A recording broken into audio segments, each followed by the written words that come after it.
নমস্কাৰ আপোনালোক সকলোকে পুনৰবাৰ টিকে মাইণ্ডৰ অন্য এটা ৰাতিপুৱাৰ ধামাকাদাৰ খবৰলৈ স্বাগতম জনাইছো। অন্য দিনৰ দৰে আজিও আপোনালোকৰ কাৰণে দিনটোৰ কেইবাটাও গুৰুত্বপূৰ্ণ খবৰ আছে, কেইবাটাও ইন্টাৰেষ্টিং খবৰ আজি আপোনালোকৰ কাৰণে লৈ আহিছো।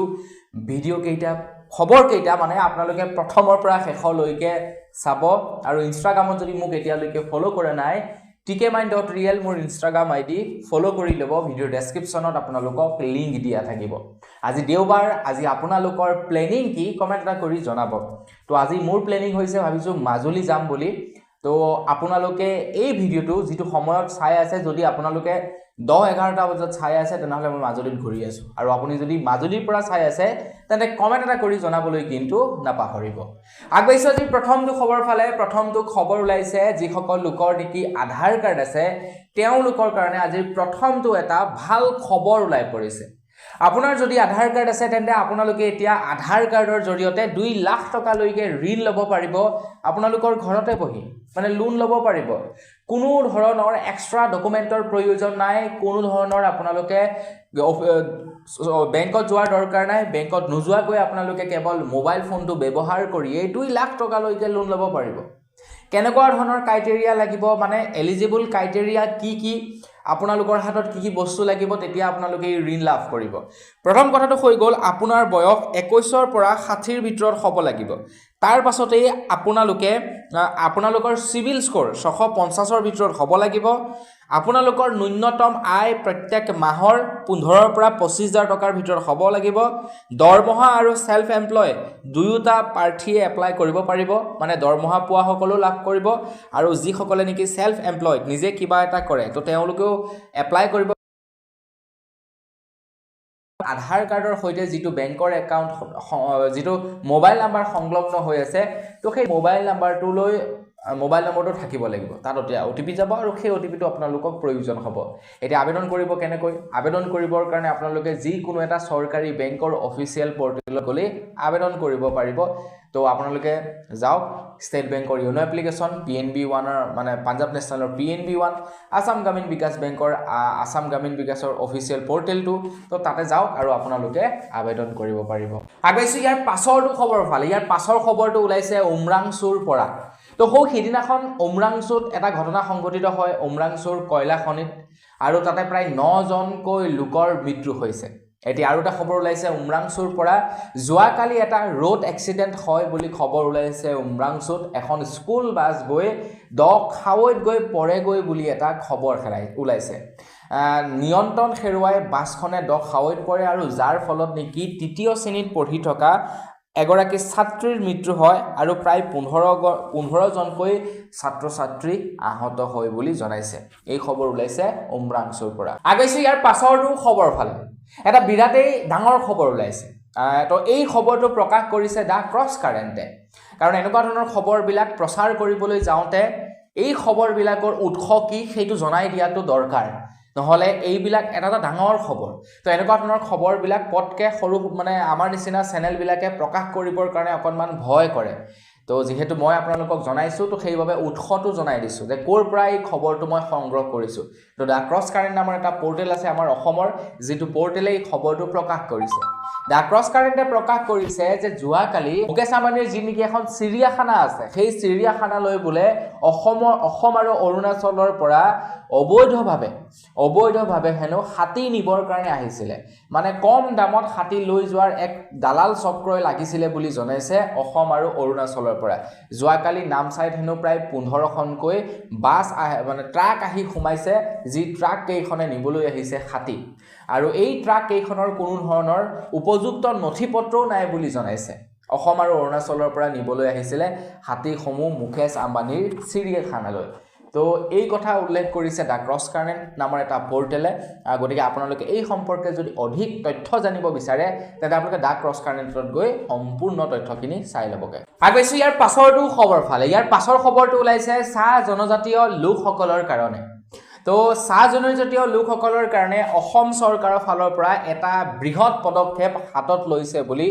অসমৰ মুখ্যমন্ত্ৰী ডক্টৰ হিমন্ত বিশ্ব শৰ্মাদেৱে জনাইছে। অসমৰ মুখ্যমন্ত্ৰী ডক্টৰ হিমন্ত বিশ্ব শৰ্মাদেৱে যোৱাকালি জনাইছে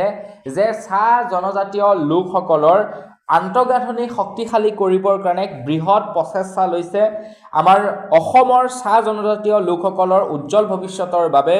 এতিয়া প্ৰায় 118খন চাহ বাগিচা বিদ্যালয় প্ৰায় 100খন আদৰ্শ চাহ বাগিচা বিদ্যালয় 500খন মহাপ্ৰভু জগন্নাথ সামূহিক ভৱন তথা দক্ষতা কেন্দ্ৰ আৰু চাহ জনজাতিৰ বাবে OBC কোটাৰ ভিতৰত 3% সংৰক্ষণ দিয়াৰ কথা ঘোষণা কৰিছে অসম চৰকাৰৰ ফালৰ পৰা মানে চাকৰি বাকৰিৰ ক্ষেত্ৰত OBC কোটাত 3% তেওঁলোকক ৰিজাৰ্ভেশ্যন প্ৰদান কৰিব অসমৰ চাহ জনজাতীয় লোকসকলৰ কাৰণে তো আপুনিও যদি অসমৰ চাহ জনজাতীয়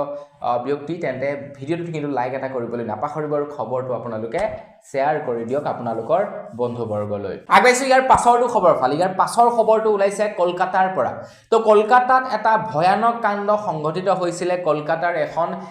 চিকিৎসালয়ত এই সম্পৰ্কে আপোনালোকে হয়তো নিশ্চয় জানে এগৰাকী কৰ্মৰত ডক্টৰক এজন ব্যক্তিয়ে ধৰ্ষণ কৰি হত্যা কৰিছিল সেই সম্পৰ্কেটো হয়তো আপোনালোকে নিশ্চয় গম পায় তো যিজন ব্যক্তিয়ে নেকি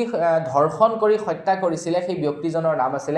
সঞ্জয় ৰায় এনে খবৰ ওলাইছে সঞ্জয় ৰায়ক দোষী সাব্যস্ত কৰিছে আদালতে আৰু তেখেতৰ ওপৰত কি ধাৰা জাপি দিয়া হৈছে সেই সম্পৰ্কে আপোনালোকক জনাব বিচাৰিছো খবৰ ওলাইছে সঞ্জয় ৰায়ক ভাৰতীয় ন্যায় সংহিতা 64, 66 আৰু 103 ধাৰাৰ অধীনত শাস্তি দিয়া হ'ব বুলি জনাইছে তো আপোনালোকে কি শাস্তি হ'ব পাৰে এই কিটা ধাৰাৰ অধীনত যদি জানিব বিচাৰে তেন্তে আপোনালোকে গুগলত সাৰ্চ কৰিব তেতিয়া গম পাব কি শাস্তি হ'ব পাৰে তো তেখেতৰ ওপৰত 20 জানুৱাৰী তাৰিখৰ দিনাখন শাস্তিৰ ঘোষণা কৰা হ'ব বুলি জনাইছে এই কিটা ধাৰাৰ অধীনত তেখেতৰ ওপৰত শাস্তি দিয়া হ'ব তেখেতক হয়তো যাৱজ্জীৱন কাৰাদণ্ড দিব পাৰে কাৰণ তেখেতে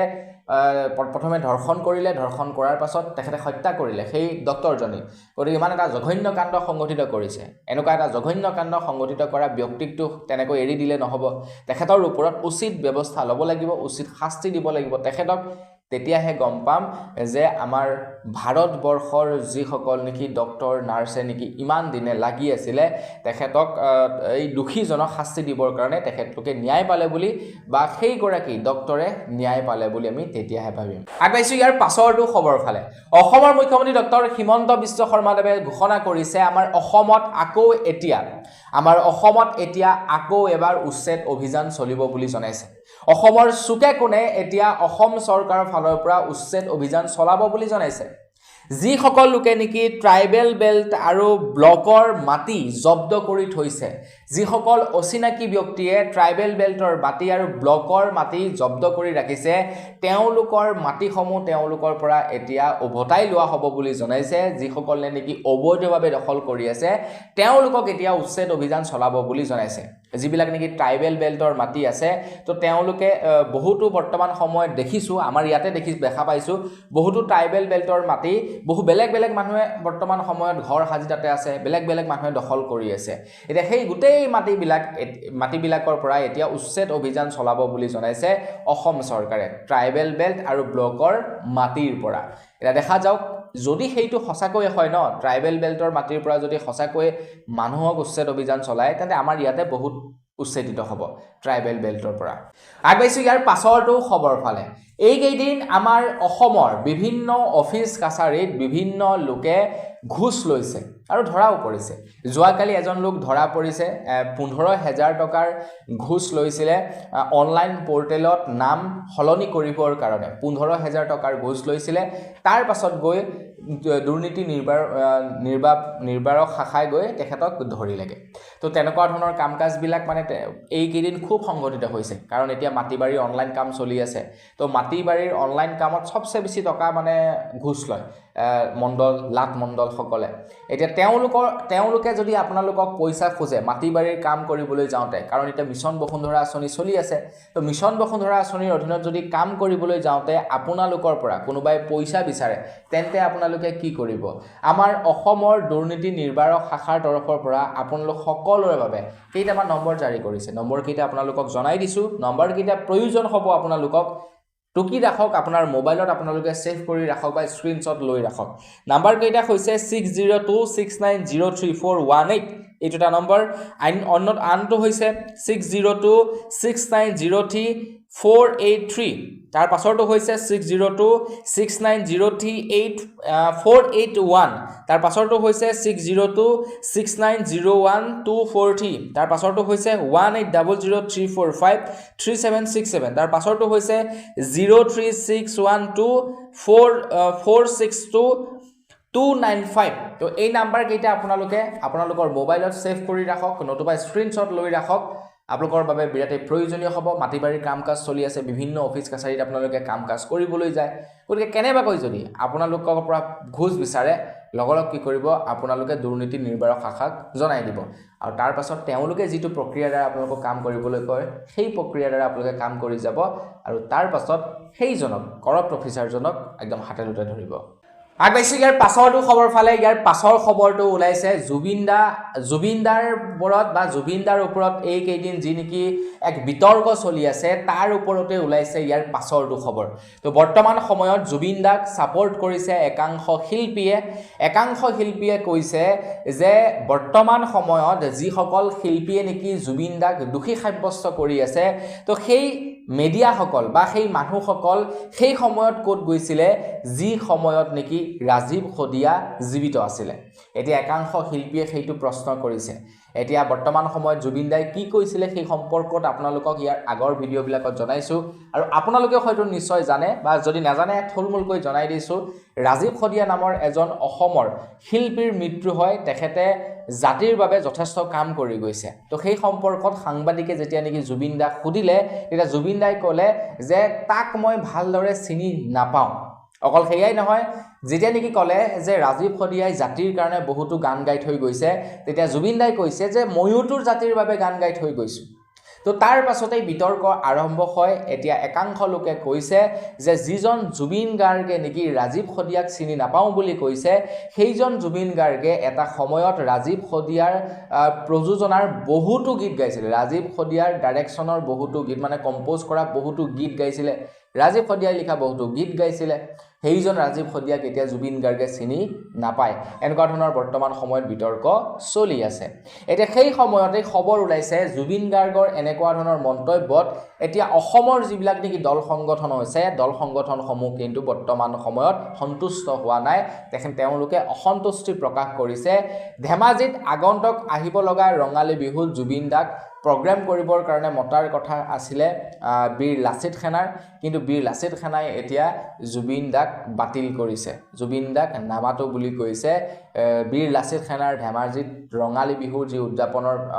মানে আছিল তো উদযাপন কৰিব লগা কথা আছিল তো সেই তাতে জুবিনদাৰ গীত পৰিবেশন কৰিবৰ কাৰণে জুবিনদাক নামাতে তো বাতিল কৰিছে বুলি জনাইছে এতিয়া উজনি অসমৰ বিভিন্ন স্থানত হয়তো জুবিন গাৰ্গক হয়তো চাগে বয়কট কৰিব পাৰে বুলি জনাইছে তো দেখা যাওক কি হয় কি নহয় আগবাইছি ইয়াৰ পাছৰটো খবৰ ফালে ইয়াৰ পাছৰ খবৰটো ওলাইছে দিল্লীৰ পৰা দিল্লীত আহি আছে বিধানসভা নিৰ্বাচন তো দিল্লীত বিধানসভা নিৰ্বাচনৰ পূৰ্বে এতিয়া পাৰ্টিসমূহে নিৰ্বাচনী প্ৰচাৰ চলাইছে নিৰ্বাচনী প্ৰচাৰৰ সময়তেই এতিয়া মহিলাসকলৰ ভোট আকৰ্ষণ কৰাৰ চেষ্টা কৰিছে পাৰ্টিসমূহে আৰু মহিলাসকলক ক'বলৈ গ'লে ডাইৰেক্টলি পইচা অফাৰ কৰিছে আৰু এটা ভোটৰ বাবদ কিমান টকা অফাৰ কৰিছে আপোনালোকে বাৰু জানেনে বিজেপি পাৰ্টিয়ে দিল্লীত এটা ভোটৰ বাবদ অফাৰ কৰিছে প্ৰায় 2100 টকা আৰু তাৰ লগে লগে কংগ্ৰেছ পাৰ্টিয়ে দিল্লীৰ যিসকল নেকি মহিলা ভোটাৰ আছে তো তেওঁলোকক 2500 টকা অফাৰ কৰিছে আৰু বৰ্তমানৰ যিখন নেকি চৰকাৰ আছে তো সেই চৰকাৰখনৰ আম আদমি পাৰ্টিৰ অৰবিন্দ কেজৰিৱালে অফাৰ কৰিছে 2100 টকা মানে কথাটো কি হৈ গ'ল প্ৰত্যেকটো পাৰ্টিয়ে কৈছে যদিহে আমি জিকো তেন্তে দিল্লীৰ মহিলাসকলক প্ৰত্যেক মাহে ইমান টকা কৈ দিম দিল্লীৰ মহিলাসকলক ইমান টকা কৈ দিম প্ৰত্যেকটো পাৰ্টিয়ে কৈছে মানে ইনডাইৰেক্টলি ক'বলৈ গ'লে এইটো যে মহিলাসকলৰ ভোটৰ দাম মানে সেই 2100-2500 টকা আৰু পইচা দি কিনিবলৈ চেষ্টা কৰিছে নহ'লেনো আজিকালি আঁচনিৰ নামত পইচাবিলাক কিয় বিতৰণ কৰে আঁচনিৰ নামত সেইকাৰণে পইচাসমূহ বিতৰণ কৰে যাতে মানুহবিলাকৰ মুখ বন্ধ কৰিব পাৰে মানুহবিলাকক ডাইৰেক্টলি যাতে কিনিব নিকিনি ইনডাইৰেক্টলি কিনিব পাৰি তো সেই কাৰণে আঁচনিৰ নামত পইচা বিতৰণ কৰে আগবাইছি ইয়াৰ পাছৰটো খবৰ ফালে আৰএছএছৰ এজন নেতাই কৈছে যে ভাৰতৰ সংবাদ মাধ্যমে গণতন্ত্ৰক শেষ কৰিছে বুলি জনাইছে গণতন্ত্ৰক শেষ কৰিছে ভাৰতৰ বৰ্তমান সময়ত সংবাদ মাধ্যমে RSSৰ এজন নেতাই কৈছে যে বৰ্তমান সময়ত সংবাদ মাধ্যম স্বতন্ত্ৰ নহয়। বৰ্তমান সময়ত সংবাদ মাধ্যমৰ মজিয়াত হিন্দু আৰু মুছলিমৰ কথা আলাপ আলোচনা হয়। মুছলিমৰ দাড়ি আৰু মুছলিমৰ লুঙিক লৈ বৰ্তমান সময়ত আলাপ আলোচনা হয়। যিবিলাক বিষয় নেকি আলাপ আলোচনা কৰিব লাগে সংবাদ মাধ্যমে সেই বস্তুবিলাকৰ বিপৰীতে এনেকুৱা কিছুমানৰ ওপৰত আলাপ আলোচনা কৰে যিবিলাকৰ পৰা নেকি TRP পাব পাৰি, যিবিলাকে নেকি হিংসা বিয়পিব পাৰে, তেনেকুৱা ধৰণৰ কথা বতৰাৰ ওপৰত আলাপ আলোচনা কৰে বুলি জনাইছে সংবাদ মাধ্যমে। আৰু এই কথা কিন্তু নোহোৱা নহয়। আপোনালোকে লক্ষ্য কৰিব আমাৰ অসমৰ একাংশ সংবাদ মাধ্যম আছে যি সংবাদ মাধ্যমে বৰ্তমান সময়ত হিন্দুক বেলেগ কৰিব বিচাৰিছে, মুছলিমক বেলেগ কৰিব বিচাৰিছে। হিন্দু আৰু মুছলিমক দুয়োটাকে বেলেগ কৰি দুয়োটা জাতিৰ মাজত মানে বেয়াকৈ বিষাদ বিয়পাব বিচাৰিছে। আপোনালোকে নিজে একবাৰ নিউজ চেনেলবিলাক চাব, তেতিয়া গম পাই যাব তেওঁলোকৰ ৰিপৰ্টিংবিলাক শুনাৰ লগে লগে। আগবাইছোঁ ইয়াৰ পাছৰটো খবৰ ফালে। ইয়াৰ পাছৰ খবৰটো ওলাইছে উমৰাংচুৰ কয়লা খনিত যি নেকি এক দুৰ্ঘটনা সংঘটিত হৈছে সেই দুৰ্ঘটনাৰ ওপৰত। তো উমৰাংচুৰ কয়লা খনিত এক দুৰ্ঘটনা সংঘটিত হয় আৰু সেই দুৰ্ঘটনাত 9জনকৈ শ্ৰমিকৰ মৃত্যু হয়। 4জন শ্ৰমিকক উদ্ধাৰ কৰিবলৈ সক্ষম হৈছে আৰু বাকী 5জন শ্ৰমিকক এতিয়ালৈকে উদ্ধাৰ কৰিবলৈ সক্ষম হোৱা নাই অসম চৰকাৰ। এতিয়া অসমৰ মুখ্যমন্ত্ৰী ডক্টৰ হিমন্ত বিশ্ব শৰ্মা দেৱে তৎকালীনভাৱে ঘোষণা কৰিলে যে যিমানবিলাক নেকি অবৈধ খনন কাৰ্য চলি আছে, যিমানবিলাক নেকি অবৈধ কয়লাৰ বেহা চলি আছে, সকলোবিলাক বন্ধ কৰিব লাগে। এতিয়া অসম জাতীয় পৰিষদৰ সাধাৰণ সম্পাদক জগদীশ ভূঞাই এই সন্দৰ্ভত এক অভিযোগ আনিছে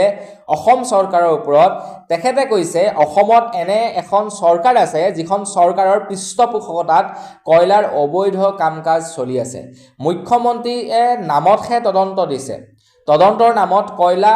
মাফিয়াক সুৰক্ষা দিব বিচাৰিছে। তদন্তও চলি থাকক আৰু অবৈধ কয়লাৰ সৰবৰাহৰ খনন কাৰ্যও চলি থাকক। তো এই কথা উল্লেখ কৰিছে অসম জাতীয় পৰিষদৰ সাধাৰণ সম্পাদক জগদীশ ভূঞাই। তো বন্ধু বান্ধৱীসকল, এই কয়লা খনিৰ ওপৰত আজিৰ পৰা কেইদিনমানৰ পূৰ্বে মই আপোনালোকক এটা নিউজত জনাইছিলোঁ যে যিটো নেকি 2025 চনত খনন কাৰ্য হৈছিলে, সেই খনন কাৰ্যৰ বাবে 2023 চন নে 2024 চনত অনুমতি লাভ কৰিছিলে। কিন্তু সেই খনন কাৰ্য 2023 চনৰ আগৰ পৰাই হৈ আছিলে। মানে আল্টিমেটলি ক'বলৈ গ'লে সেয়া প্ৰায় অবৈধ নিচিনাই আছিলে। তাৰ পাছতো খনন কাৰ্য চলি আছিলে। ইমান এটা ডাঙৰ খনন কাৰ্য চলি আছিলে, অসম চৰকাৰে গম নোপোৱাকৈ। এতিয়া অসমৰ মুখ্যমন্ত্ৰীয়ে নেকি সৰু সৰু কথা এটাও তেখেতে লক্ষ্য কৰে, সৰু সৰু কথা এটাও তেখেতে বুজ লয়। তো সেইজন মুখ্যমন্ত্ৰীৰ দিনত ইমান ডাঙৰ অবৈধ কামবিলাক কেনেকৈ চলি থাকিব পাৰে? তো সেইবিলাক কিন্তু ডাঙৰ এটা মানে ক'বলৈ গ'লে কুৱেশ্যন মাৰ্ক, ডাঙৰ এটা মানে জানিবলগীয়া কথা, বুজিবলগীয়া কথা। আগবাইছোঁ ইয়াৰ পাছৰটো খবৰ ফালে। ফেব্ৰুৱাৰী মাহত সোমাব PM কিষাণৰ ধন। PM কিষাণৰ 2000 টকাটো সোমাব 2025 চনৰ প্ৰথমটো কিস্তি। এটা কথাটো হৈ গ'ল 2025 চনৰ ফেব্ৰুৱাৰী মাহত সোমাব লগা প্ৰথমটো কিস্তিৰ পূৰ্বে আমাৰ অসমৰ যিসকল নেকি ভুৱা হিতাধিকাৰীয়ে পইচা লাভ কৰিছিলে PM কিষাণৰ, তো তেওঁলোকৰ পইচা প্ৰথমে ৰিকভাৰ কৰিব, তাৰ পাছতহে PM কিষাণৰ ধন বিতৰণ কৰিব বুলি জনাইছে। এতিয়া আমাৰ লখিমপুৰ ডিষ্ট্ৰিক্টত প্ৰায় 44,331 গৰাকী ভুৱা হিতাধিকাৰীয়ে PM কিষাণৰ পইচা লাভ কৰিছে, PM কিষাণৰ ধন সংগ্ৰহ কৰি আছে। এতিয়া ভুৱা হিতাধিকাৰী মানে আপুনি বা মই বা XYZ নহয়। ভুৱা হিতাধিকাৰী কোনসকল? যিসকলে নেকি আপোনাৰ পইচা খুৱাই তেওঁলোকৰ নাম ভৰাইছে, ধনী ধনী মানুহে পইচা লাভ কৰিছে। তো তেওঁলোক আমাৰ নিচিনা মানুহবিলাকে কি আবেদন কৰিছে, ডকুমেণ্ট দিছে, এপ্ৰুভ হৈছে, পইচা পাইছে। তো সেইসকল ভুৱা হিতাধিকাৰী নহয়, আপোনালোকে চিন্তা কৰিব নালাগে। আমাৰ অসমত কি কৰিছিলে, একাংশ ব্যক্তিয়ে মিলি, একাংশ অফিচাৰে মিলি কি কৰিছিলে, বিভিন্ন মানুহৰ নামত বেংক একাউণ্ট খুলি তেওঁলোকৰ নাম ভৰাই তেওঁলোকৰ নামত পইচা ভৰাই দিছিলে। তো সেইসকল ভুৱা হিতাধিকাৰীৰহে পইচা এতিয়া ৰিকভাৰ কৰিব। আগবাইছোঁ ইয়াৰ পাছৰটো খবৰ ফালে। ইয়াৰ পাছৰ খবৰটো এটা ভাল খবৰ ওলাইছে। ইয়াৰ পাছৰ খবৰটো অৱশ্যে ওলাইছে দোকানীসকলৰ কাৰণে। আপুনি বাৰু অসমত কৰি থকা এজন দোকানী নেকি? কমেণ্ট এটা কৰি জনাব, বা আপুনি এজন দোকানী নেকি? কমেণ্ট এটা কৰি জনাব। তো দোকানীসকলে এখন ট্ৰেড লাইচেন্স ল'ব লাগে, নিশ্চয় হয়তো আপোনালোকে জানে। তো আপোনাৰ বাৰু ট্ৰেড লাইচেন্স আছেনে নাই কমেণ্ট এটা কৰি জনাব, যদিহে আপোনালোকে দোকান দিয়ে। তো ট্ৰেড লাইচেন্স লোৱাটো কিন্তু অত্যাৱশ্যকীয়, প্ৰয়োজনীয় এখন ডকুমেণ্ট ট্ৰেড লাইচেন্স যদি আপুনি ব্যৱসায় কৰে। যদি ট্ৰেড লাইসেন্স নাথাকে তেন্তে আপুনি বিভিন্ন সময়ত কিন্তু বিপদো পৰিব পাৰে হঠাতে আপোনালোকৰ দোকানত আহি যদি ডাঙৰ অফিচাৰবিলাকে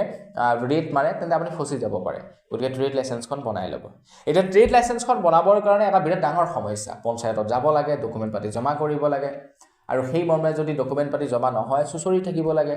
বা আজি বোলে আমুখে নাহিলে সহি কৰিব নোৱাৰিলে কালিলে বোলে তামুখে নাহিলে সহি কৰিব নোৱাৰিলে মানে ঢেৰ সমস্যা তেওঁলোকৰ কিন্তু আপোনালোকে এতিয়া সেই সমস্যাবিলাকত ভুগিব নালাগে আপোনালোকৰ বাবে এতিয়া সেৱা সেতু আমাৰ অসমৰ যিটো নেকি এটা চৰকাৰী পৰ্টেল সেৱা সেতু পৰ্টেল তো সেই সেৱা সেতু পৰ্টেলত আপোনালোকে ট্ৰেড লাইসেন্সৰ বাবে আবেদন কৰিব পাৰিব আপোনালোকৰ কাৰণে এটা ভাল খবৰ ঘোষণা কৰিছে অসম চৰকাৰৰ ফালৰ পৰা আপোনালোকে এতিয়া সহজতে ট্ৰেড লাইসেন্স আবেদন কৰিব পাৰিব সেৱা সেতু পৰ্টেলত গতিকে আপোনালোকে যদি একোজন দোকানী তেন্তে ট্ৰেড লাইসেন্স আবেদন কৰি ল'ব আগবাইছো ইয়াৰ পাছৰটো খবৰ ফালে ইয়াৰ পাছৰ খবৰটো ওলাইছে গুৱাহাটী মহানগৰীৰ পৰা খবৰ ওলাইছে যোৱাকালি গুৱাহাটী মহানগৰীৰ উজান বজাৰৰ সমীপত এগৰাকী মহিলাৰ হাতৰ পৰা দুৰ্বৃত্তই 5 লাখ টকাৰ নগদ ধন কাঢ়ি লৈ যায় বুলি খবৰ ওলাইছে আৰু সিসিটিভি ফুটেজো বৰ্তমান সময়ত ভাইৰেল হৈ পৰিছে সেই দুৰ্বৃত্ত কেইজন আহিছিলে বাইকেৰে আৰু মহিলাগৰাকী খুচকাৰি গৈ আছিল বেংকৰ পৰা পইচা উলিয়াই এতিয়া ভাবক যিসকল নেকি চুৰ থাকে তেওঁলোক কিমান চতুৰ তেওঁলোকে সব লক্ষ্য কৰি থাকে যে কোনজন মানুহে কিমান টকা লৈ আহিছে কিমান টকা বেংকৰ পৰা ওলাইছে এইবিলাক মানে তেওঁলোকৰ এটা বৃহৎ চক্ৰ থাকে এজন দুজন ব্যক্তি নহয় কেইবাজনো ব্যক্তি থাকে কেইবাজনো ব্যক্তিয়ে মিলি এনেকুৱা ধৰণৰ কাণ্ডবিলাক সংগঠিত কৰি থাকে তো সেইভাবে পৰাপক্ষত আপোনালোকে আজিকালি অনলাইন ট্ৰানজেকচন কৰিবৰ কাৰণে চেষ্টা কৰিব আপোনালোকৰ ঘৰৰ মা দেউতাক অনলাইন ট্ৰানজেকচন কৰাবলৈ শিকাওক নহলে কি হয় সেয়া দেখিছে নহয় পইচা উলিয়াই আনিলে থাপ মাৰি লৈ গুচি গল 5 লাখ টকা লৈ গুচি গল আগবাইছো ইয়াৰ পাছৰটো খবৰ ফালে ইয়াৰ পাছৰ খবৰটো ওলাইছে আমেৰিকাৰ পৰা আজিৰ পৰা কেইদিনমান পূৰ্বে মই আপোনালোকক এটা খবৰত জনাইছিলো যে আমেৰিকাৰ এখন মানে ঘন বননিত বা অৰণ্যত জুই লাগি যায় আৰু যি জুই নেকি বৰ্তমানেও নুমাব পৰা নাই প্ৰায় 11 দিনকৈ বেছি হ'ল 11 দিনতকৈ বেছি দিন হৈ গ'ল প্ৰায় 1.5 লাখতকৈ অধিক লোক ইয়াত প্ৰভাৱিত হৈছে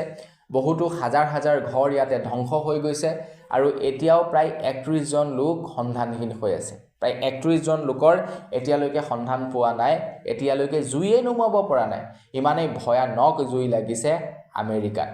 আগবাইছো ইয়াৰ পাছৰটো খবৰ ফালে ইয়াৰ পাছৰ খবৰটো ওলাইছে সৈফ আলী খানৰ ওপৰত তো সৈফ আলী খানৰ ওপৰত আক্ৰমণ হয় আজিৰ পৰা কেইদিনমান পূৰ্বে সৈফ আলী খানৰ ঘৰত এজন দুৰ্বৃত্তই সোমাই আছিল আৰু ৰাতি কি কৰিলে সৈফ আলী খানক চুৰি মাৰি থৈ পলাই পত্তং দিয়ে ভাবক ইমান টাইট সিকিউৰিটিৰ মাজতো কেনেকৈ ইমান ভিতৰত গৈ সোমাই চুৰি মাৰিব পাৰিলে ভাবি চাওকচোন এবাৰ ইমান সিকিউৰিটি থাকে তাৰ পাছত কেনেকৈ সোমাব পাৰিলে বাৰু যি কি নহওক সৈফ আলী খান একদম মানে বৰ সাংঘাতিককে লাকিলি বাচিছে বুলি ক'ব পাৰি তো সৈফ আলী খানক এজন অটো চালকে নি হস্পিটেল পোৱাইছেগে যদি অকণমান দেৰি হ'লহেঁতেন তেনে সৈফ আলী খানৰ প্ৰাণো গ'লহেঁতেন বুলি জনাইছে সেই অটো চালকজনে আগবাইছো ইয়াৰ পাছৰটো খবৰ ফালে ইয়াৰ পাছৰ খবৰটো ওলাইছে কলিয়াবৰৰ পৰা কলিয়াবৰৰ এখন বিদ্যালয়ৰ পৰা ওলাইছে ইয়াৰ পাছৰটো খবৰ বিৰাট এটা সাংঘাতিক খবৰ ওলাইছে খবৰটো ওলাইছে কলিয়াবৰৰ এখন বিদ্যালয়ত টিচাৰ নাছিলে শিক্ষক নাছিলে ল'ৰা ছোৱালীক পঢ়ুৱাবৰ কাৰণে তাৰ পাছত ল'ৰা ছোৱালীক কি কৰিলে সাউণ্ড সিস্টেমৰ জৰিয়তে তেওঁলোকক পাঠদান কৰোৱাই আছে কেনেকৈ পাঠদান কৰোৱাইছে হেইটোৰ সম্পৰ্কে ক'ব নোৱাৰিম ৰেকৰ্ডিং কৰি ৰাখিছে নে কি সিস্টেমত কৰিছে সেই সম্পৰ্কে নাজানো বাৰু কিন্তু শিক্ষকজনৰ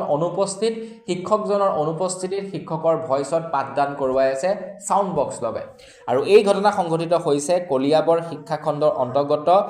1905 চনত স্থাপন হোৱা 168 নং মথৌখাটি প্ৰাথমিক বিদ্যালয়ত এতিয়া এইটো সদায় চলে নে টিচাৰ সেইদিনাখন সেই টিচাৰজন অনুপস্থিত আছিলে তাৰ বাবে এনেকুৱা ধৰণৰ পাঠদান চলি আছে সেই সম্পৰ্কে নাজানো আৰু কিন্তু আমাৰ অসমো বিৰাট টেলেণ্টেড অসমৰ মানুহবিলাক বিৰাট জুগাৰু কিন্তু ভাবি চাওকচোন টিচাৰ নাই সেইকাৰণে সাউণ্ড বক্স লগাই দিছে পঢ়ুৱাই আছে ছাত্ৰ ছাত্ৰীসকলক আগবাইছো ইয়াৰ পাছৰটো খবৰ ফালে আমাৰ অসমলৈ অৰ্থাৎ গুৱাহাটী মহানগৰীলৈ প্ৰথমবাৰৰ কাৰণে আহিব সদগুৰু আপোনালোকে যদি সদগুৰুৰ সেই ভাষণ অনুষ্ঠানত বা সদগুৰুৰ সেই অনুষ্ঠানত যাব বিচাৰে ফ্ৰীকৈ এন্ট্ৰি লাভ কৰিব বুলি জনাইছে খবৰ লোৱা অনুসৰি সদগুৰু আহিব 9 ফেব্ৰুৱাৰী তাৰিখৰ দিনাখন 11 বজাত দিনৰ 11 বজাত বিদ্যা ইণ্টাৰনেশ্যনেল স্কুলত তেখেতৰ এক অনুষ্ঠান আছে আৰু সেই অনুষ্ঠানত আপোনালোকে বিনামূলীয়াকৈ যাব পাৰে তাৰ বাবে আপোনালোকে পঞ্জীয়ন কৰিব লাগিব পঞ্জীয়ন কৰিবৰ কাৰণে sotguru.co/guwahati ৱেবছাইটটোত গৈ আপোনালোকে বুকিং কৰিব পাৰিব বুলি জনাইছে সিট বুক কৰিব পাৰিব বিনামূলীয়াকৈ যাব পাৰিব 1 টকাও আপোনালোকৰ পৰা নলয় সদগুৰুৰ সেই যি নেকি তেখেতৰ অনুষ্ঠান হ'ব সেই অনুষ্ঠানত গতিকে যদি জানিব বিচাৰে ভগৱানৰ বিষয়ে আধ্যাত্মিকতাৰ বিষয়ে তো আপোনালোকে যাব পাৰে আগৈছে একেবাৰে শেষৰটো খবৰ ফালে আইসিসিৰ চেম্পিয়ন ট্ৰফিৰ বাবে ভাৰতীয় ক্ৰিকেট দলৰ নাম ঘোষণা কৰিলে প্লেয়াৰ সকলৰ নাম ঘোষণা কৰিলে কোন কোন প্লেয়াৰে এতিয়া আইসিসিৰ চেম্পিয়নছ ট্ৰফিৰ বাবে মনোনীত হৈছে বা কোনে কোনে এতিয়া আইসিসিৰ চেম্পিয়নছ ট্ৰফিত খেল খেলিব আমাৰ ভাৰতীয় ক্ৰিকেট দলে সবচে এটা কথা কি জানানে মহম্মদ শামী পুনৰ কামবেক কৰিছে মহম্মদ শামীয়ে প্ৰায় 1 বছৰ মান ব্ৰেক লৈছিলে তেখেতৰ এটা অপাৰেচন হৈছিলে এতিয়া সেই অপাৰেচনৰ পাছত পুনৰ তেখেতে কামবেক কৰিছে এতিয়া কোন কোন খেলিব তো এই আইসিসিৰ চেম্পিয়নশিপ ট্ৰফিত তো আপোনাৰ কেপ্টেইন থাকিব ৰোহিত শৰ্মা উপ অধিনায়ক থাকিব শুভমন গিল যশস্বী জয়সৱাল থাকিব বিৰাট কোহলি থাকিব শ্ৰেয়স আয়াৰ থাকিব ঋষভ পান্ত থাকিব কেএল ৰাহুল থাকিব হাৰ্দিক পাণ্ডিয়া থাকিব অক্ষৰ পেটেল থাকিব ৰবীন্দ্ৰ জাদেজা থাকিব ৱাশ্বিংটন সুন্দৰ থাকিব কুলদীপ যাদৱ থাকিব যশপ্ৰীত বুমৰা থাকিব আৰু মহম্মদ শামী অশ্ৰদীপ সিং এই কেইজনে আইসিসিৰ চেম্পিয়নছ ট্ৰফিত খেলিব বুলি জনাইছে তো এই কেইজনৰ ভিতৰত কোনজন আপোনাৰ আটাইতকৈ প্ৰিয় তো মোৰ ক'বলৈ গ'লে জাদেজা আৰু ৰোহিত শৰ্মা এই দুজনক মোৰ বিৰাট ভাল লাগে আপোনাৰ কোন কেইজনক ভাল লাগে কমেন্ট কৰি জনাব তো আজিৰ ভিডিঅ' জনাবলগীয়া খবৰ ইমান কেইটাই আছিল খবৰ কেইটা চাই কেনেকুৱা লাগিলে কমেন্ট কৰি জনাব যদি ভাল লাগিলে লাইক এটা কৰিব চেনেলটো সাবস্ক্ৰাইব কৰা নাই সাবস্ক্ৰাইবটো কৰি ল'ব পুনৰ এটা লগ পোৱাৰ আশা কৰিলো বিদায় মাগিছোঁ ধন্যবাদ জয় অসম